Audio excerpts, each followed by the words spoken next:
¿Alguna vez has sentido el peso del desprecio solo por no tener dinero? ¿Has visto a alguien ignorado, humillado delante de todos, como si fuera invisible? Hoy conocerás la historia de Isabela, una maestra sencilla que soportó el desprecio de sus alumnos adinerados y las burlas de sus padres en una de las escuelas más caras de la ciudad. La veían como la pobrecita maestra, alguien sin valor. Pero lo que nadie imaginaba es que Isabela escondía un secreto tan grande que, al revelarse, haría que los arrogantes alumnos se callaran en estado de shock y pidieran perdón. Esta es una historia de injusticia, paciencia y la prueba de que la justicia siempre llega a quien sabe esperar. El aula de la preparatoria Elite de San Diego no estaba hecha de ladrillos y cemento comunes. Estaba construida sobre la arrogancia de antiguas fortunas y el eco del desprecio. En ese ambiente Isabela no era la educadora. Era solo un accesorio, la pobre empleada que por alguna razón podía respirar el mismo aire rancio y lujoso que los hijos de la alta sociedad. Entraba todos los días con el único vestido de lana que aún lucía decente, el mismo que ya tenía más de 5 años,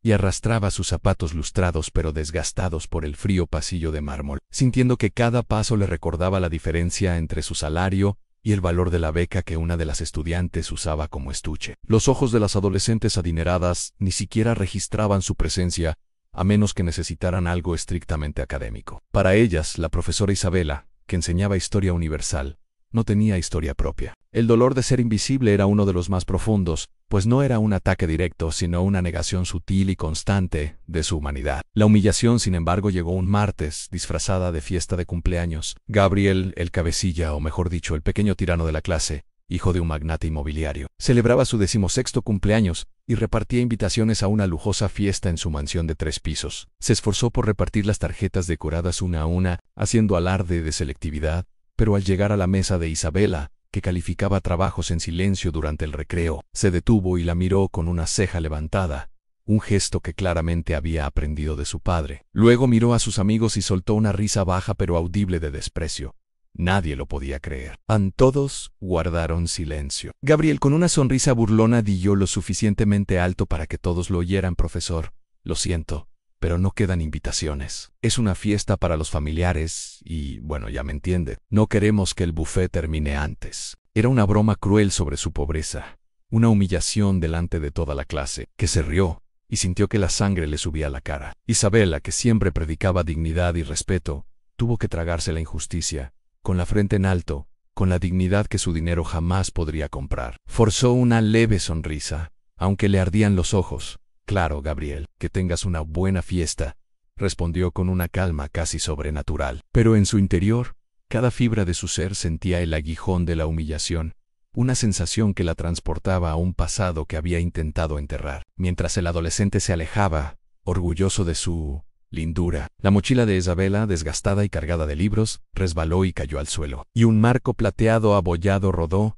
aterrizando justo a los pies de Gabriel. El chico, con la punta de su zapato de diseño, se lo devolvió de una patada con supremo desinterés, pero lo que pasó después fue totalmente inesperado. El marco mostraba una foto antigua de una joven de cabello largo y mirada tan intensa como la de Isabela, pero elegantemente vestida, de pie junto a un hombre mayor, en un entorno que parecía el salón de un palacio o algo aún más imponente. Uno de los estudiantes más curiosos logró vislumbrar la imagen por un segundo antes de que Isabela se la arrebatara rápidamente y se la guardara en el bolsillo, un movimiento que para los más atentos parecía más un reflejo de miedo a que el objeto se dañara que de simple vergüenza. La sala volvió a su bullicio habitual, pero el pequeño detalle de la foto, y la intensidad con la que lo ocultó, persistió en la mente de algunos. ¿Qué había en ese objeto? ¿Y por qué alguien tan pobre como ella tendría un marco plateado abollado con una foto tan rica? Fue la primera señal, la primera grieta en la imagen que tenían de ella. El pequeño suspenso quedó suspendido en el aire. ¿Quién era realmente Isabela? La profesora que parecía aceptar toda la humillación. ¿Y tú, alguna vez has visto a alguien humillado por nada como Isabela? Cuéntanos en los comentarios cómo te hizo sentir la injusticia. Quizás tu historia también merezca justicia. Y no olvides suscribirte, porque cada semana trae un nuevo giro de la vida real. La humillación en el aula fue solo el preludio de un ataque más organizado, que se presentaría disfrazado de reunión de padres y maestros. El evento donde la arrogancia de las familias adineradas alcanzaba su punto álgido. Para ellos, la escuela no era una institución educativa, sino un club exclusivo, e Isabela, con sus vestidos descoloridos y su serena calma, Era una anomalía que debía ser eliminada. El detonante fue un informe académico en el que Isabela, con su característica integridad, calificó mal a algunos de los niños de oro de la escuela, incluyendo al insufrible Gabriel, acostumbrado a que el éxito estuviera garantizado por el prestigio de su apellido, no por el esfuerzo. Esa noche, la sala de reuniones parecía un tribunal improvisado, e Isabela estaba sentada sola a la mesa, mientras un grupo de padres, con trajes caros y joyas relucientes, la miraban con hostilidad apenas disimulada. El padre de Gabriel, el señor Alfonso Montero, un hombre corpulento con un ego aún mayor, fue el primero en atacar, hablando en voz alta y gesticulando con los brazos como si estuviera cerrando un trato millonario sin mencionar la calificación de su hijo. Profesora Isabela, con el debido respeto, no creemos que esté al mismo nivel que nuestros hijos, comenzó. Y la palabra señora sonó más a un insulto que a una señal de respeto. Continuó esbozando una falsa sonrisa de desdén, diciendo que su estilo de enseñanza, tan centrado en los valores morales y la ética, en lugar de solo en los resultados, era obsoleto y que, francamente, su apariencia humilde no inspiraba la autoridad necesaria en un entorno de élite. La madre de otra estudiante, que llevaba una pulsera que valía el salario anual de Isabela, coincidió afirmando que el nivel de vida de la maestra le impedía comprender la realidad de los estudiantes, sugiriendo de forma velada que su pobreza era contagiosa. El dolor de ser humillada por su apariencia y falta de dinero, un trauma que tocó sus heridas más profundas, era casi insoportable. Nadie podía creerlo. Isabela, sin embargo, mantuvo la compostura. No gritó ni lloró, simplemente respiró hondo. En voz baja pero firme, defendió su metodología, centrada en formar ciudadanos conscientes, no solo máquinas de hacer dinero. Su calma, sin embargo, solo sirvió para irritar aún más al señor Montero. Perdió el control. Dio un puñetazo en la mesa e hizo la exigencia más cruel. O cambia sus calificaciones y empieza a ser un poco más flexible, o renuncio formalmente a la junta directiva. La decisión es suya, profesor. La escuela no necesita sus sermones morales. El ultimátum no la tomó por sorpresa, pero la flagrante injusticia encendió una chispa de ira contenida en lo profundo de sus ojos. Sabía que usaban la nota de Gabriel como pretexto para eliminar una presencia que consideraban molesta y empobrecida, una mancha en su mundo de ostentación. En ese momento de máxima tensión, una secretaria visiblemente nerviosa entró en la sala. Parecía buscar a alguien discretamente, pero al encontrarse con la mirada de Isabela, hizo un gesto rápido, llamándola aparte con urgencia. La secretaria le susurró algo al oído a Isabela que la hizo palidecer, pero no de miedo. Había algo profesional y urgente en su mirada. Isabela escuchó el mensaje, asintió levemente y volvió a la mesa. Miró directamente al señor Montero, quien aún conservaba una sonrisa arrogante y victoriosa, y lo interrumpió antes de que pudiera continuar con sus amenazas. Sr. Montero, no es necesario que renuncie, lo haré por mi cuenta, pero no por las notas, dijo, y todos guardaron silencio. Me voy porque recibí una llamada para un puesto de mayor responsabilidad que requiere mi atención inmediata y completa. Pero lo que pasó después fue totalmente inesperado. El silencio en la habitación era tan denso que se oía el tintineo de las joyas de la madre del estudiante. El señor Montero, listo para celebrar su victoria, frunció el ceño, confundido y desconfiado. ¿Qué puesto sería ese, si se me permite la pregunta?, preguntó, intentando controlarse. Isabela no respondió directamente. Agarró su viejo bolso, el portarretratos arrugado, y al salir de la habitación, se detuvo en la puerta con una mirada prometedora en los ojos. El destino, señor Montero, a menudo da giros inesperados que ni siquiera la fortuna de su familia puede prever. Nos vimos pronto. Fue una despedida enigmática, una pequeña victoria en medio de la humillación que sembró la primera semilla de duda en la mente de sus arrogantes padres. Todavía pensaban que solo era una mala maestra, pero la urgencia de la secretaria y la calma de su partida sugerían que había más por revelar.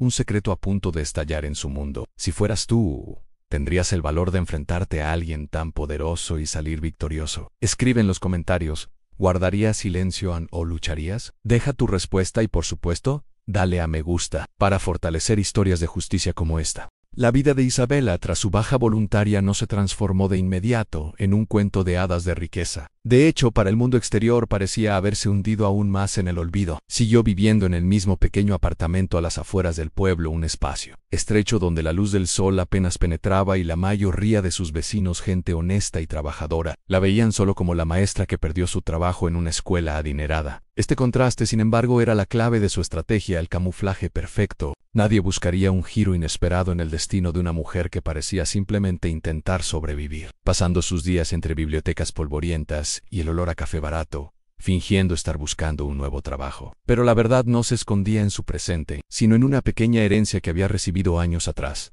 Una vieja casa abandonada en la parte más antigua del pueblo, un lugar que había mantenido en secreto, pues albergaba la verdadera clave de su pasado. Esta casa era en realidad un sótano oscuro y mohoso, donde guardaba lo único de valor que poseía, la vasta y valiosa biblioteca de su abuelo, un hombre misterioso que la crió hasta la adolescencia, y que jamás habló de su pasado. Durante años, Isabela creyó que su abuelo era simplemente un profesor jubilado, con una excéntrica pasión por los libros. Sin embargo, tras su muerte descubrió entre los libros raros una serie de documentos y registros cifrados que la vinculaban con una antigua e influyente familia europea, dueña de un imperio editorial desmantelado décadas atrás por traición familiar y fraude financiero. El marco arrugado al que Gabriel había pateado con desprecio era el único recuerdo que quedaba de la madre de Isabela, quien se había casado en secreto con un miembro de esa familia y había muerto trágicamente dejándola al cuidado de su abuelo.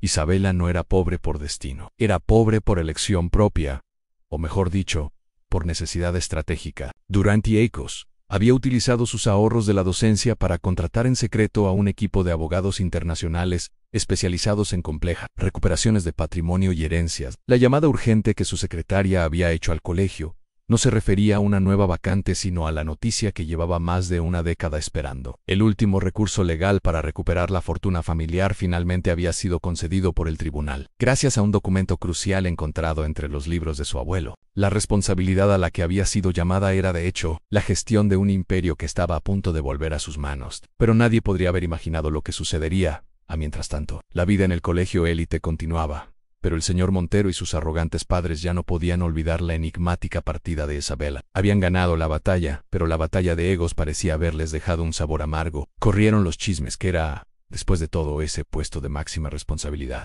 ¿Qué había en la foto? El desprecio comenzó a mezclarse con un toque de inquietud y curiosidad. Llamaron al director, intentaron obtener información de la secretaria, pero Isabela había desaparecido del mapa de la élite con la misma discreción de siempre. Ya nadie la veía en los lugares que frecuentaba, y sus números de contacto habían sido desactivados. Se convirtió en un misterio. La tensión aumentaba, pero la esperanza del público se mantenía, pues sabíamos que este aislamiento significaba que estaba preparando su gran regreso, su momento de justicia poética. El gran punto de inflexión estaba a punto de comenzar. Isabela, en su pequeño y polvoriento sótano, no leía sobre historia universal, estaba reescribiendo la suya, con la fría determinación de quien ha sido humillado muchas veces y ahora tiene el poder de contraatacar. Tomó la foto enmarcada, besó la de su madre y, con una sonrisa prometedora, susurró que la espera había terminado.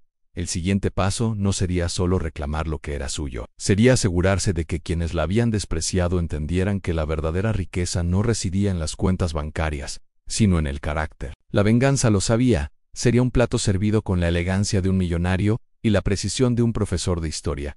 Imagina guardar un secreto que podría ponerlo todo patas arriba. ¿Alguna vez has estado ahí? Comparte en los comentarios, me encantaría saberlo. Y aprovecha para activar la campanita. Lo más sorprendente de la justicia está por venir. La transformación de Isabela no fue meramente externa, sino una manifestación de su recién adquirido poder. Su viejo y descolorido guardarropa de lana fue reemplazado por trajes impecablemente confeccionados y zapatos que no arrastraban, sino que pisaban con silenciosa autoridad. Sin embargo, lo más notable fue el cambio en su mirada. En fuego de la dignidad humillada, ahora ardía con la fría precisión de una estratega. Se había convertido en la Dama de Hierro, la nueva administradora del renacido grupo editorial Vélez, que había sido el imperio de su familia. La oficina que ahora ocupaba no se parecía en nada a la pequeña sala de profesores. Era un ático con vistas a toda la ciudad, incluyendo irónicamente el exclusivo B, donde vivían el señor Montero y los de su calaña. El plan de Isabela no era solo venganza, sino justicia definitiva y pública, exponiendo la fragilidad del poder basado únicamente en el dinero. Su primer objetivo estratégico sería el propio señor Montero,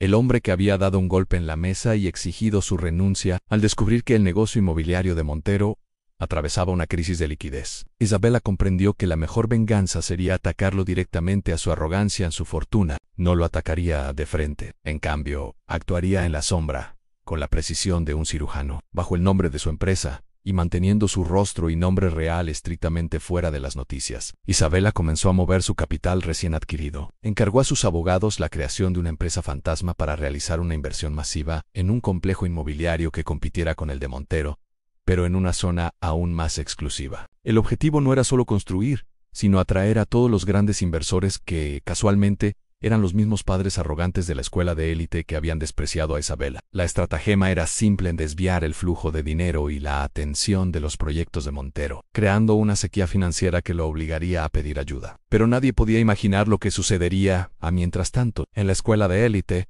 La curiosidad se convirtió en chismes histéricos. El señor Montero, irritado por la falta de información, se esforzó por investigar el supuesto cargo más alto de Isabela, pero todas las pistas lo condujeron a consultoras offshore y holdings internacionales. Pensó que era una pobre alma que había conseguido un trabajo extra, pero el sutil temor de que supiera algo importante sobre él empezó a minar su confianza en sí mismo. Intentó llamarla, enviarle mensajes, pero Isabela permaneció en completo silencio. Se había convertido en el fantasma de su propia conciencia. Una noche, en una cena de gala de la alta sociedad, el señor Montero presumía de su victoria al expulsar a la pobrecita maestra de la escuela cuando escuchó una conversación entre dos influyentes empresarios sobre el misterioso nuevo inversor que estaba invirtiendo miles de millones en el mercado inmobiliario. Los asombrados empresarios describieron a la nueva jugadora como una mujer con visión de águila y capital ilimitado que estaba a punto de reestructurar toda la industria. Montero se rió, diciendo que debía de ser algún europeo excéntrico. Sin embargo, la descripción del nuevo director ejecutivo, aunque imprecisa en detalles personales,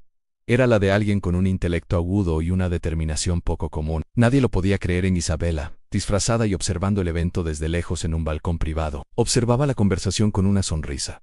Aún no estaba allí, solo para calibrar el pánico. Su presencia, incluso oculta, era el presagio de una tormenta. Tomó una servilleta, anotó una breve frase, y le pidió a un camarero que se la entregara discretamente al señor Montero, quien estaba en el colmo de su fanfarronería. El mensaje simplemente decían: la historia siempre se revierte. Señor Montero, Annie, la suya está a punto de tener un final inesperado. Montero leyó la nota, con la sonrisa congelada en el rostro, y miró a su alrededor con pánico, tratando de encontrar al mensajero. La humilde maestra estaba jugando un juego mucho más grande de lo que había imaginado, y ahora, ella estaba ganando. El escenario estaba listo para la reunión donde la justicia poética comenzaría a impartirse. Si te indigna tanto como a mí la arrogancia del señor Montero, es porque esta historia te conmovió. Demuéstralo dejando en los comentarios y dándole a me gusta al video. Así sé que me acompañas en este viaje hasta el final.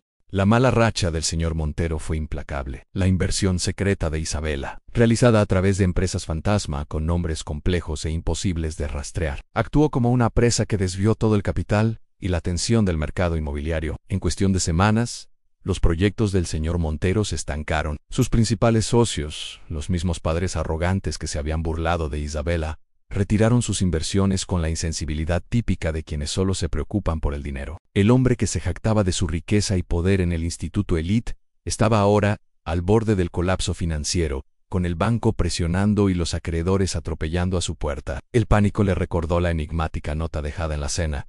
La historia siempre se invierte. Señor Montero sintió un escalofrío. Este misterioso nuevo inversor no era solo un competidor. Parecía estar a su casa, impulsado por una fría venganza. En el colmo de su desesperación, el señor Montero lo intentó todo. Sus llamadas a abogados y consultores no dieron resultado. Todos apuntaban en la misma dirección. La única salvación para su negocio era una inyección masiva de capital, y el único actor con la capacidad y el interés para hacerlo era el misterioso Grupo Vélez, responsable del nuevo y formidable director ejecutivo que reestructuraba el mercado. El desprecio había dado paso a una necesidad desesperada. El hombre que había expulsado a la pobre maestra por ser de rango inferior, ahora se veía obligado a implorar ayuda a la persona a la que había menospreciado, aunque aún desconocía la verdad tras su identidad. Con la forzada humildad de un deudor, utilizó todos sus contactos para concertar una reunión con la secretaria del misterioso director ejecutivo del grupo. Belezán, tras mucha insistencia, la reunión se fijó. La condición era innegociable: en la reunión se celebraría en un lugar neutral, y el señor Montero iría solo. Aceptó todo. Su arrogancia dio paso al miedo a perder su fortuna. Ese día se puso su mejor traje, se ajustó la corbata y se dirigió al lugar indicado. Una de las galerías de arte más exclusivas de la ciudad, irónicamente propiedad de una fundación benéfica que Isabela había empezado a financiar en secreto. El señor Montero estaba nervioso. Esperaba encontrarse con un financiero impersonal y de avanzada edad, o quizás con un joven ambicioso. Paseó de un lado a otro por la galería, admirando las costosas obras, intentando mantener la compostura, hasta que la secretaria, que ya no era la misma del instituto pero conservaba la misma calma profesional, se le acercó y le pidió que la siguiera. Lo condujo a una sala privada en el piso de arriba, una habitación minimalista, con un único escritorio grande de madera oscura. Sentada a la cabecera de la mesa, esperando, estaba una mujer de espaldas, elegante, con un blazer de seda, y contemplando la vista panorámica de la ciudad. Estoy impactada. El señor Montero se aclaró la garganta, intentando encontrar la voz, y forzó la sonrisa más servil que pudo. Señora, soy Alfonso Montero. Le agradezco profundamente que me haya recibido, comenzó, dirigiéndose a la espalda de la mujer. La figura se giró lentamente. La luz del sol que entraba por la ventana iluminó su rostro, y el corazón del señor Montero se detuvo por un instante. No era una millonaria desconocida, no era una joven ejecutiva, era Isabela la maestra. La conmoción fue tan profunda que se tambaleó hacia atrás casi cayendo, el color desapareció de su rostro, y no pudo pronunciar una sola palabra.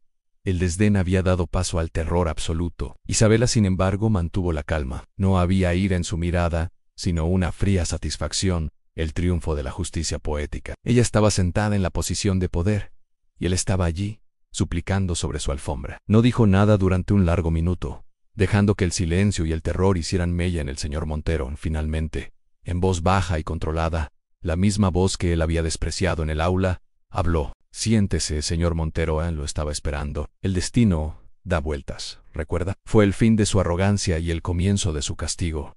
Si está tan indignado como yo, es porque esta historia lo conmovió. Demuéstrelo dejando un en los comentarios y dándole a me gusta al video. Así sabré que me acompaña en este viaje hasta el final. El señor Montero, tambaleándose, logró incorporarse, pero parecía haber perdido el habla. El arrogante empresario, acostumbrado a imponer su voluntad, quedó reducido a una figura patética y silenciosa, mirando a la mujer que había despreciado como si viera un fantasma. Isabela, por su parte, aprovechó el momento. No tenía prisa. La justicia había esperado demasiado para ser apresurada. Se inclinó ligeramente sobre la mesa. Su mirada, antes la de una maestra paciente, ahora la de una jueza implacable, no necesitaba gritos. Su nueva fortuna hablaba por ella. ¿Le sorprende, señor Montero? Lo entiendo. Comenzó en voz baja pero cortante. Esperaba a un empresario, tal vez un banquero, no al pobrecito maestro que no estaba a la altura de la fiesta de su hijo. Utilizó sus propias palabras, y el impacto hizo estremecer al señor Montero. Isabela cogió un fajo de documentos de la mesa, los mismos que acreditaban la recuperación de su herencia, y se los deslizó. El grupo Vélez, por el que ahora implora ayuda, pertenecía a mi familia. Hace años fue usurpado por fraude, y yo trabajaba, en secreto, para recuperarlo. El puesto de mayor responsabilidad al que me llamaron fue el de director general de este imperio. Nadie lo podía creer. El señor Montero intentó discutir, mascullando excusas sobre las dificultades del mercado, sobre la crisis. Pero Isabela lo interrumpió con un firme gesto de la mano, un gesto de poder que nunca le había visto. No me interrumpa. Está aquí para escuchar, ordenó, y él obedeció, hipnotizado por el terror. Ella continuó, profundizando la herida de la humillación. No me despidió por las notas de Gabriel. Señor Montero, me despidió porque era pobre. Usted y los demás padres no soportaban la idea de que alguien con un vestido de lana desteñido pudiera enseñar ética y dignidad a sus hijos malcriados. Me humilló delante de todos, usando mi estatus social como arma. Hizo una pausa dramática, dejando que sus palabras resonaran en la silenciosa sala. Pero lo que pasó después fue totalmente inesperado. Tomó el viejo y arrugado marco de fotos, el que Gabriel había pateado con desdén en clase, y lo colocó justo en el centro de la mesa. ¿Recuerdas esto?, preguntó, con la voz cargada de emoción contenida. Esta es la única foto de mi madre, una que he conservado desde niña. Tu hijo, el día que me humilló, la pateó. Ese objeto valía más para mí que todo el dinero que estás a punto de perder. La revelación no era solo financiera, era profundamente personal, golpeando la moral del señor Montero y exponiendo la crueldad de su arrogancia. Isabel explicó que, desde el momento de esa humillación, juró que, al recuperar el control de su imperio, lo primero que haría sería asegurar la justicia poética. No se había limitado a invertir en un competidor. Había desmantelado sistemáticamente el castillo de naipes financiero del señor Montero, usando la misma estrategia de arrogancia y desprecio que él usaba contra aquellos más débiles que él. No te ataco por malicia. Te doy una lección de historia. La historia de que el carácter vale más que el capital. Y la historia de que la justicia siempre llega, no importa cuánto tarde. El señor Montero finalmente logró hablar, pero no fue para defenderse. Fue para suplicar, profesor. Quiero decir, señora Vélez, Por favor, se lo ruego, no lo sabía. Puedo darle lo que quiera. Firmaré lo que sea necesario. Salve mi negocio. Salve a mi familia. Estaba desesperado. Su arrogancia se disolvió en súplica. El cambio fue total. Los humildes habían derrotado a los poderosos, y la verdad finalmente se reveló. Pero Isabela aún no había terminado con su plan de justicia. Quería reparaciones públicas, no solo privadas. Imagina la escena. Tienes el poder de cambiar la situación con quienes te humillaron. ¿Pero qué harías? ¿Perdonarías o exigirías justicia absoluta? Escribe en los comentarios qué harías. Y por supuesto dale a me gusta para no perderte el siguiente bloque donde la venganza se hace pública. El señor Montero estaba de rodillas, no físicamente, sino en espíritu. Su poder y su fortuna se desmoronaban a su alrededor.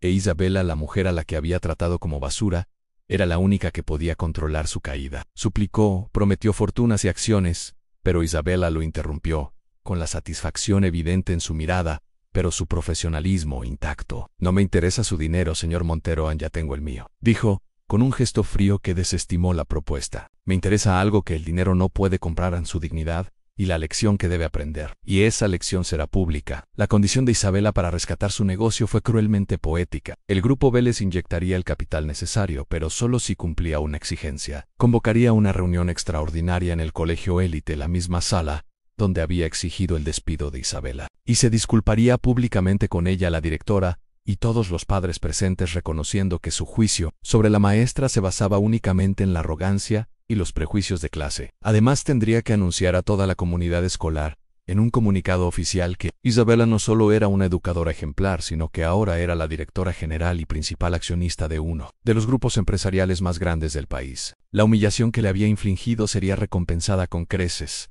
en forma de reconocimiento público.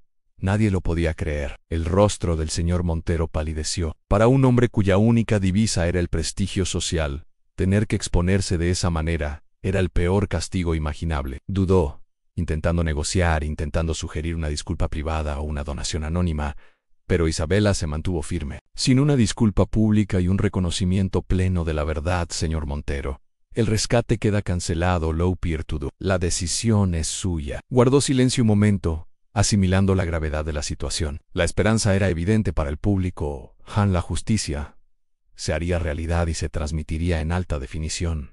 Pero lo que sucedió después fue totalmente inesperado. No tenía otra opción. Al día siguiente, con el rabo entre las piernas y la arrogancia destrozada, el señor Montero convocó la reunión. Los rumores corrieron como la pólvora. Los padres, curiosos por la repentina crisis de Montero, acudieron en masa, incluyendo a aquellos que se habían burlado del pobre maestro. La sala de reuniones estaba abarrotada, llena de expectación, pero nadie estaba preparado para la escena que se desataría. El director de la escuela, quien había sido presionado para aceptar la salida de Isabela, estaba visiblemente confundido. El señor Montero subió al podio, visiblemente tenso, y comenzó a leer un discurso que claramente había sido escrito para él. Habló de errores de juicio y el peso de la responsabilidad. Pero fue al llamar a Isabela para que se uniera a él que el público dejó escapar un murmullo de asombro. Isabela, que había llegado en un coche de lujo, entró en la sala con un traje deslumbrantemente elegante, una imagen de poder y serenidad que contrastaba marcadamente con la imagen de la maestra de lana descolorida, que recordaban. El señor Montero, tartamudeando, se vio obligado a mirar a Isabela a los ojos, y, ante todos sus compañeros, admitirá fui arrogante, prejuicioso e injusto al exigir su despido. La juzgué por su apariencia y su salario, no por su carácter ni su capacidad. Tragó saliva con dificultad. Lo cierto es que la señora Isabela Vélez no solo es una maestra brillante, sino la nueva líder y directora general del Grupo Vélez, quien nos está rescatando de una crisis que mi propia arrogancia creó. Pido disculpas públicas por mi ignorancia. El silencio en la sala era total. El público había presenciado la humillación del opresor. La redención del maestro y la verdad había triunfado sobre los prejuicios de clase. Imaginen la humillación del señor Montero. Si fuera usted, ¿cómo reaccionaría al ver a quien lo despreciaba, verse obligado a exaltarlo? Compártalo en los comentarios. Me encantaría saberlo. Y no olvide activar la campana en el desenlace de esta historia. También contiene una revelación sobre la fortuna de Isabela. La noticia del ascenso de Isabela y la humillación pública del señor Montero no se limitó a la sala de juntas. El comunicado oficial de la escuela, que el señor Montero se había visto obligado a autorizar a regañadientes, se difundió por correo electrónico y tablones de anuncios, convirtiéndose en el tema más candente de la ciudad. Los demás padres que se habían burlado de Isabela o ignorado su presencia se sintieron abrumados por una mezcla de vergüenza y temor. Se dieron cuenta de que sus prejuicios se habían dirigido a la única persona capaz de influir, o incluso dictar, el futuro financiero de sus propios negocios, ya que muchos dependían indirectamente del mercado inmobiliario. Su desprecio se convirtió en temor reverencial y una necesidad desesperada de intentar enmendarse. Me quedé en shock, pero el efecto más dramático lo sintieron los estudiantes, especialmente Gabriel, el pequeño tirano que había pateado el marco de fotos y hecho la cruel broma sobre el buffet. Ahora enfrentaba el ridículo. Su padre, el Todopoderoso, estaba arruinado, humillado y endeudado con alguien a quien Gabriel había tratado como basura. Era el blanco de los chismes en la escuela, ya no como el chico popular, sino como el hijo del hombre que había cometido un error garrafal contra un multimillonario. Su arrogancia se disolvió en miedo y culpa. La lección de ética de Isabela que había ignorado, ahora se manifestaba brutalmente en la vida real. Nadie podía creerlo. El clímax emocional llegó al día siguiente. Isabela, aún con su aura de poder, pero con la serenidad que siempre la había caracterizado, regresó a la escuela élite por invitación del director, esta vez como invitada de honor. Entró al aula para dar una charla sobre la importancia de la historia y el carácter. El aula estaba silenciosa y abarrotada. Todos los estudiantes sentados erguidos, con miradas de admiración y vergüenza, mientras ella se preparaba para empezar a hablar. Gabriel se puso de pie, pálido y visiblemente conmocionado. Se había preparado para la confrontación, pero no para la intensidad de su propia culpa. Profesora, Isabela, lo siento mucho, dijo con la voz entrecortada. No lo obligaba su padre, sino la presión de su propia conciencia.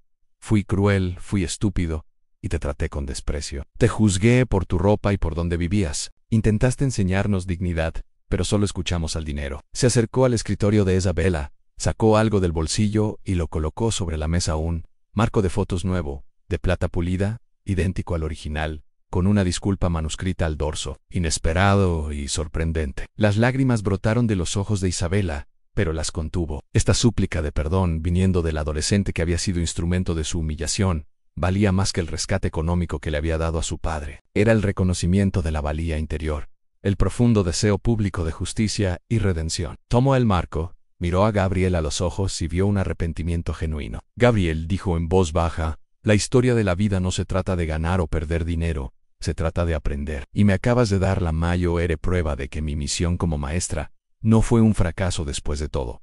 El resto de la clase aplaudió. No fue un aplauso forzado, sino la celebración de una verdad revelada. La maestra que habían ignorado era, de hecho, una reina por derecho propio. Y la lección más valiosa que les enseñó fue que la arrogancia tiene un alto precio. La humildad había sido reconocida y la herida de la injusticia comenzaba a sanar. Isabela, la multimillonaria CEO, estaba de vuelta, en su elemento más valioso, en el aula, enseñando la verdad que su dinero jamás podría comprar. Imagina la escena. Tienes el poder de cambiar las tornas contra quienes te humillaron, pero ¿qué harías? ¿Perdonarías o exigirías justicia absoluta? Escribe en los comentarios qué harías. Y por supuesto, deja tu me gusta para no perderte el siguiente bloque, donde la venganza se hace pública. Tras la disculpa pública y el rescate financiero otorgado al señor Montero, la posición de Isabela en la ciudad se volvió inquebrantable. No era solo una empresaria, era una leyenda, prueba viviente de que el destino puede revertirse y que el carácter, al final, siempre triunfa sobre el capital sin moral. Los otros padres arrogantes que antes la habían ignorado, ahora se esforzaban por recibirla con sonrisas nerviosas en los eventos sociales, ávidos de cualquier migaja de atención o aprobación. Pero Isabela, con la serenidad de quien no necesita validación externa, mantuvo una distancia profesional, dejando claro que el respeto no se compra después de intentar venderlo. Todos guardaron silencio. Para asegurar que la lección fuera permanente, Isabela no solo rescató el negocio del señor Montero, sino que también impuso una cláusula en el contrato de rescate que fue una verdadera obra de justicia poética. El señor Montero debía crear una fundación de becas para estudiantes de bajos recursos en la preparatoria élite, una fundación que sería administrada bajo la estricta supervisión del Grupo Vélez. El capital inicial, irónicamente, provendría de la venta de una de sus propiedades más ostentosas, la mansión que usaba para fiestas y para ostentar su riqueza. La mansión se vendería para financiar oportunidades para estudiantes que, como Isabela algún día, podrían verse humillados por su estatus social, pero nadie podía imaginar lo que sucedería. El señor Montero, amargado pero sin alternativa, se vio obligado a ceder. La mansión se vendió y se creó la Fundación de Estudios Dignidad. Isabela insistió en asistir a la ceremonia inaugural, no como directora ejecutiva, sino como madrina de la fundación. Ese día volvió a estar en la sala de reuniones de la escuela, pero esta vez El ambiente era de respeto y admiración. Se dirigió a los estudiantes y padres, no con arrogancia, sino con la sabiduría de quien ha recorrido un camino difícil. Habló sobre la importancia de ver el valor en cada persona sin importar su apariencia o su cuenta bancaria. Su discurso fue el golpe final a la arrogancia de los presentes. Mientras tanto, el marco abollado, el que Gabriel había pateado, fue reemplazado por el nuevo y pulido que él le había regalado. Isabela, sin embargo, nunca se separó del original. Lo guardó en un cajón de su ático, no como símbolo de dolor, sino como un recordatorio constante de la injusticia que la había impulsado. Ese pequeño objeto era la prueba de que la humildad forzada había sido, de hecho, su mayo era fortaleza, el camuflaje perfecto para su plan. Los padres, ahora conscientes del inmenso poder de Isabela, comenzaron a tratar a todo el personal de la escuela, desde el jardinero hasta la cocinera, con una nueva y forzada deferencia. Aprendieron, a las malas, que el desprecio puede volverse en su contra, y que la próxima persona a la que ignoren puede ser alguien con la capacidad de cambiarles la situación por completo. La lección de Isabela se convirtió en la regla no escrita de Elite High. Nunca más subestimar a la persona más humilde de la sala. Se hizo justicia, la arrogancia fue aplastada y los humildes triunfaron completa y satisfactoriamente. Solo faltaba una última pieza para el final perfecto: la revelación de su plan de vida a largo plazo y la satisfacción final del público. ¿Te imaginas tener el poder de transformar la fuente de tu humillación en algo bueno para los demás? ¿Qué tipo de cimiento crearías? Deja tu respuesta en los comentarios. Y por supuesto, dale a me gusta y comparte, porque el desenlace de esta historia demuestra que la justicia es el mejor destino. La historia de Isabela Vélez no terminó con ella sentada tras el escritorio de una directora ejecutiva. La verdadera revelación, el toque final de justicia poética, fue que a pesar de toda su riqueza y el poder incomparable que ahora ostentaba, Isabela descubrió que su verdadera pasión y vocación no residían en los estados financieros ni en las fusiones corporativas, sino precisamente donde todo comenzó, en enseñar e inspirar. Había recuperado su imperio, humillado a sus opresores y asegurado la justicia, pero su corazón aún latía con más fuerza cuando hablaba de historia y ética a las mentes jóvenes. Nunca imaginé lo que sucedería. Pocos meses después de consolidar su poder y crear la Fundación Dignidad, Isabela sorprendió a todos al nombrar a una directora ejecutiva profesional y experimentada para dirigir el Grupo Vélez. Su condición fue que la empresa siguiera financiando proyectos sociales y educativos, fiel a los valores que había redescubierto. Isabela misma, con una sonrisa serena, regresó a las aulas, pero esta vez no era la maestra pobre e invisible, ella era la profesora Vélez, la multimillonaria directora ejecutiva que prefería la tiza y la pizarra a las reuniones de consejo. No necesitaba un salario, estaba allí por amor a su profesión y para ser la guardiana silenciosa de los valores que la escuela necesitaba con tanta urgencia. Su regreso al aula fue silencioso pero conmovedor. Los estudiantes, incluido Gabriel, la miraban con un respeto renovado, sabiendo que estaba allí no por necesidad, sino por elección propia. Podía tener el mundo, pero eligió estar con ellos. La justicia siempre llega. Su presencia era un recordatorio diario para los estudiantes adinerados de que el valor de una persona no se mide por su bolsillo, y para los estudiantes de la nueva fundación de que la humildad puede ser un trampolín hacia el éxito. El señor Montero, aunque salvó su negocio, se transformó para siempre. Nunca más se atrevió a tratar a un empleado ni a nadie con inferioridad. La lección de Isabela le había costado la arrogancia, pero salvó su alma empresarial. Se convirtió en un colaborador obligado pero eficaz de la Fundación Dignidad, un recordatorio perpetuo de que el desprecio puede convertirse en servicio. La justicia había triunfado, la verdad se había revelado y la humilde maestra se convirtió en la heroína de su propia historia. El marco abollado se transformó finalmente en una obra de arte simbólica. Lo donó a la entrada de la Fundación Dignidad, con una sencilla placa que decía: nunca olvides de dónde vienes, y nunca juzgues un libro por su portada. Era el mensaje final, la moraleja que el público podía llevarse a casa, pero transmitida de forma orgánica e impactante. Isabela estaba en paz, su misión como maestra y justiciera cumplida, demostrando que la verdadera riqueza reside en la capacidad de hacer el bien. Y lo que la historia de Isabela nos enseña es que, detrás de cada persona que la sociedad insiste en ignorar, puede haber una historia de fortaleza, un secreto de resiliencia, y un destino de grandeza, esperando ser revelado. No se hizo rica para ser poderosa. Se empoderó para hacer lo correcto y asegurarse de que nadie volviera a ser humillado por su apariencia o condición. El verdadero amor por la enseñanza y la justicia había triunfado sobre la arrogancia del dinero. ¿Qué te pareció este giro inesperado y el regreso de Isabela a las aulas? Si crees que la justicia siempre llega a los humildes, escribe en los comentarios: a la justicia siempre llega. Y suscríbete para no perderte la próxima historia, porque podría ser aún más conmovedora y sorprendente que esta.